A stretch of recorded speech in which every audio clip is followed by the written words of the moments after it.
विफलता को छुपाने के लिए विवादों का सहारा बहुत अच्छा है और ये हथकंडे सफल हो जाते हैं।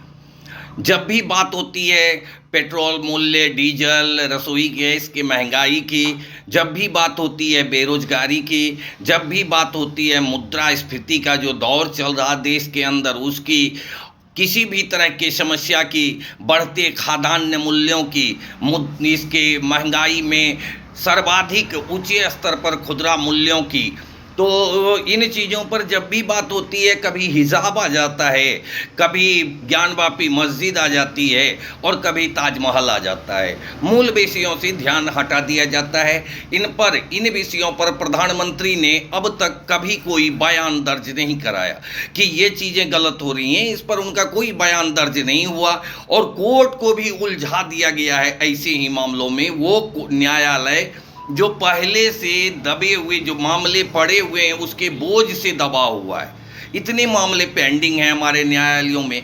अब नए मामले देकर उन मामलों को छोड़ा जा रहा, नए मामले विचित्र सब सामने लाए जा रहे। पूरी दुनिया जानती है कि विश्व के जो 7 आश्चर्य में हैं उसमें एक आश्चर्य भारत का ताजमहल है, जिसकी सुंदरता विश्व के 7 आश्चर्य में शामिल ताजमहल अब तेजोमलई बताया जा रहा है, तेजो महल कहा जा रहा है। अब इसके लिए क्या हुआ कि कोर्ट में भाजपा के एक छुटवैये टाइप के नेता ने PIL दाखिल कर दी और कहा कि ताजमहल में जो 22 कमरे बंद हैं इन कमरों को खुलवाया जाए कि उसके अंदर क्या है। इसके लिए जो प्रयोग हुआ वो जनहित याचिका का प्रयोग हुआ, जिससे जनता का हित जुड़ा हुआ है। जनता का हित ताजमहल से जुड़ा हुआ है या ताजमहल के अंदर बने 22 कमरों से जुड़ा हुआ है। जनता का हित विश्व के 7 आश्चर्यजनक चीज़ों में से एक ताजमहल से जुड़ा हुआ है, जिसकी सुंदरता के वर्णनों में कई एक कविताएं तैयार हो गई, कविताओं के ग्रंथ बन गए।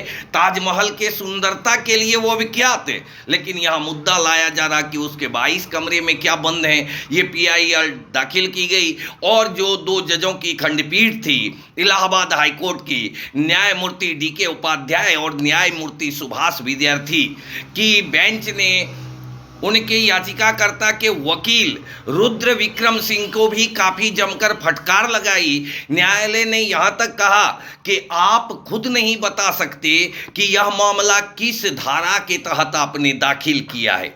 आपके वकील के किस कानूनी अधिकार या संवैधानिक जो उसको अधिकार है उसकी हत्या हुई है, क्या उससे छीना जा रहा ताजमहल के 22 बंद कमरों के द्वारा।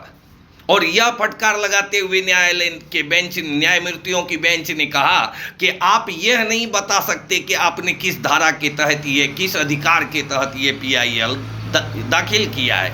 उन्होंने याचिकाकर्ता डॉक्टर रजनीश कुमार सिंह को न्यायालय ने, न्यायमूर्ति की बेंच ने यह कहा कि आप MA करो, पास कर लो और जाकर PhD करो, रिसर्च करो ताजमहल पर। अगर कोई यूनिवर्सिटी रिसर्च से रोकता है या कोई संस्थान तुम्हें ताजमहल के रिसर्च से रोकता है तो न्यायालय के पास आओ, जाओ पढ़ाई करो, रिसर्च करो ताजमहल के बारे में। और यह कहा कि यह जो है स्पष्टतः PIL का दुरुपयोग है, यह जनहित याचिका का दुरुपयोग है, अदालत के समय को नष्ट करने की कोशिश है और खुद को लोकप्रिय बनाने के लिए ऐसी ओछी घटिया कोशिशें हो रही हैं। इससे बचा जाना चाहिए। अदालत ने न केवल उस PIL दाखिल करने वाले भाजपा नेता को बल्कि उसके वकील को भी काफी फटकार लगाई और इस याचिका को रद्द कर दिया, खारिज कर दिया।